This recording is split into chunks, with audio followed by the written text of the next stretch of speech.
امام ابو حنیفہ رحمۃ اللہ علیہ کے پڑوس میں ایک نوجوان شرابی رہتا تھا. وہ رات کو شراب پی لیتا اور شور مچاتا اور کہتا میں بہت بڑا آدمی ہوں, لوگوں نے میری قدر نہیں کی. نشے میں یوں کہتا اضاعونی وعی فتن اضاعوا لیوم کریہۃ وسداد صقر.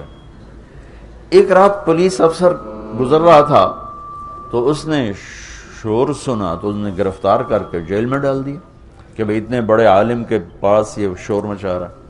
3-4 دن گزر گئے, اس کا شور سنائی نہیں دیا. تو امام صاحب کہنے لگے وہ ہمارا پڑوسی کہاں گیا؟ کہا جو تو پولیس پکڑ کے لے گی. کیوں لے گی؟ کہ وہ شراب کے نشے میں شور مچا رہا تھا تو انہوں نے آپ کی وجہ سے اس کو پکڑ کے ڈال دیا. صبح کا انتظار نہیں کیا, اسی وقت اٹھے اور اس پولیس افسر کے گھر پہنچ گئے. بھائی وہ میرے پڑوسی کو چھوڑ دو. کہا جی میں نے تو آپ کی وجہ سے پکڑا ہے, آپ اتنے بڑے عالم ہیں, آپ علمی کام کرتے ہیں, آپ کو میں خلل ڈالتا ہے. کہا نہیں بھائی تو میری وجہ سے پکڑا ہے تو میری وجہ سے چھوڑ دے. کہا جی میں چھوڑ دیتا ہوں. اس کو جیل سے نکال کر لائے. کہنے لگے کیوں بھائی تم کہا کرتے ہو نا میں بہت بڑا آدمی ہوں پر لوگوں نے میری کوئی قدر نہیں کی, تو میں نے تیری قدر کی ہے کہ نہیں کی؟ کہ حضرت میری بھی آج کے بعد شراب سے توبہ, میں بھی آئندہ کبھی شراب نہیں پیوں گا. تو بھائیو ساری زندگی کو 3 چیزوں سے خوبصورت بنا لو. عبادات تو میں نے پہلے بتا دی, فرائض کی تو کوئی معافی نہیں. ایک سچائی جس بھی شعبے میں ہو سچ, دیانتداری جس کام میں ہو دیانتداری, انصاف, حسن سلوک. یہ 3 کام کرنے والا مجھے میرے رب کی قسم کھا کے کہتا ہوں یہ 24 گھنٹے کا نمازی. ہم 5 نمازیں پڑھتے ہیں, یہ ہر منٹ نماز پڑھتا ہے.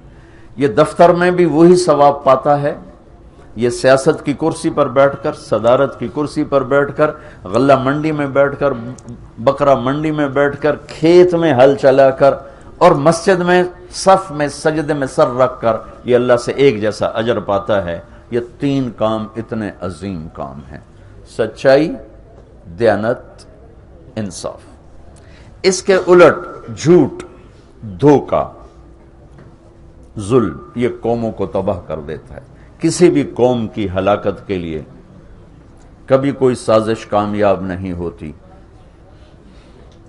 وہ اپنے اندر سے ہلاک ہوتے ہیں اور وہ 3 چیزیں ہیں, جھوٹ, دھوکہ, ظلم و ستم.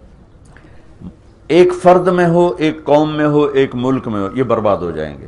سچائی اور دیانت اور انصاف جس ملک میں, جس قوم میں, جس فرد, جس ادارے میں, اللہ اس کو عزت دے گا, جو سورج کی طرح چمکائے گا چاہے اللہ کا انکار کرتا. اور جو جھوٹ, ظلم اور زیادتی کا شکار ہیں وہ راتوں کو تہجد پڑھیں, دن میں روزے رکھے, اللہ ان کو ذلیل کر دے گا.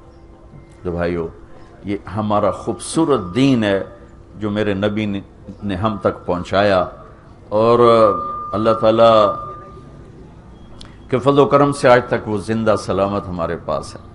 تو یہ تبلیغ اس کو سیکھنے کی ایک خوبصورت محنت ہے. اور اپنی 24 گھنٹے کی زندگی میں سچ کو زندہ کریں, دیانتداری کو زندہ کریں, حسن سلوک اور اچھے اخلاق کو زندہ کریں, تو اللہ تعالیٰ دنیا بھی بنا دے گا اور اللہ تعالیٰ آخرت بھی بنا دے گا.